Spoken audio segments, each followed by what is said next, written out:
नमस्ते दोस्तों, आज मैं आपको दुर्गा सप्तशती का 9वां अध्याय सुनाने जा रहा हूँ। पिछले अध्याय में हमने देखा कि कैसे माँ काली ने रक्तबीज का वध किया था। अब इसके आगे की मुख्य कथा सुनिए। जब महाबली रक्तबीज मारा गया तो राजा शुंभ और निशुंभ क्रोध से अंधे हो गए। अपनी विशाल सेना का विनाश देखकर निशुंभ अपनी बची कुची सेना लेकर माँ पर आक्रमण करने के लिए मैदान में उतरा। उसके साथ शुंभ भी अपनी पूरी शक्ति लगाकर युद्ध के लिए आगे बढ़ा। उन दोनों भाइयों ने मिलकर देवी को चारों ओर से घेर लिया और बाणों की वर्षा शुरू कर दी। रणभूमि में आते ही निशुंभ ने मां चंडिका पर तीखे बाणों से प्रहार किया और अपनी तलवार से मां के शेर पर भी हमला किया।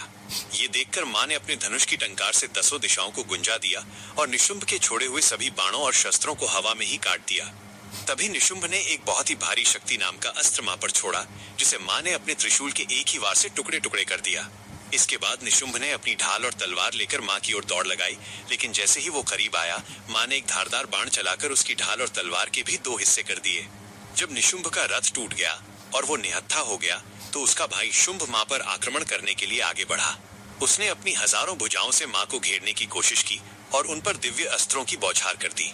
मां ने बिना विचलित हुए अपने बाणों से उन सभी अस्त्रों को नष्ट कर दिया।